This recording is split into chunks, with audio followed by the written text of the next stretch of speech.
So this is Reed. He loves the idea of learning a new language. However, Reed doesn't like studying. Reed studied in school all of his life. He doesn't want to study again and again just to learn another language. He finds it very boring and very hard to stick to. And he doesn't enjoy the process. After work, he just wants to chill and relax. He doesn't want to hit the books again and again.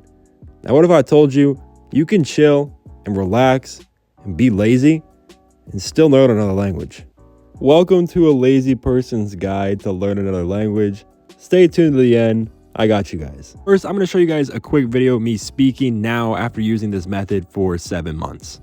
Y ahora mismo he estado aprendiendo español para 7 meses. Y ahora yo puedo hablar con la gente que pueden hablar este idioma. Estoy muy feliz. Y con este método, tú puedes hablar su idioma. Obviously, my accent isn't perfect, but I'm able to speak this language and talk about things, and I didn't know anything 7 months ago. So let's jump into the video. My first method that is great and super easy is just replacing your content. For me, I love basketball, jiu-jitsu, and I love music. Now that the NBA season is starting again in basketball, every morning I would spend 30 minutes listening to what happened the night before in the NBA and news in the NBA as well.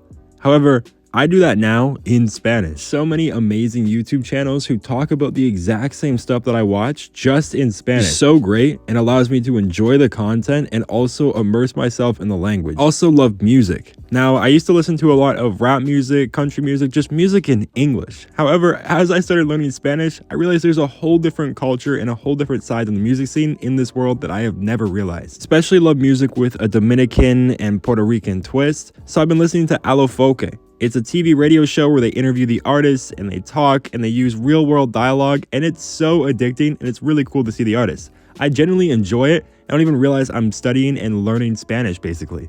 It's so awesome, and I find myself watching it at least an hour or two every day. Because with it being a radio show, you don't have to watch it. You can listen to it. I listen to it while I'm working out. I listen to it while I'm driving, and I'm listening to it while I'm working, and I don't need to be on the phone. Like, I'm so behind in the Spanish music industry. I gotta catch up, and it's so fun doing that, and I'm learning so much, and it's great for my Spanish. The next method is change everything into your target language. The video game consoles I use, they're all in Spanish.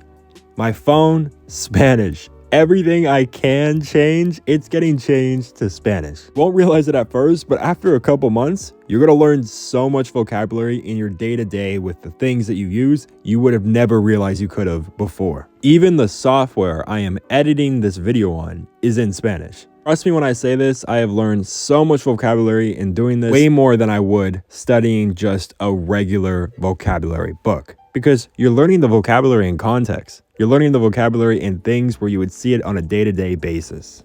Another easy, lazy thing you could do is just talk to yourself for 15 minutes a day. I'll show you a little bit what I mean, but I do this all the time. Hola Reed, hey, ¿cómo estás? Muy bien, ¿y tú? Hey, muy bien, ¿cómo estuvo tu día?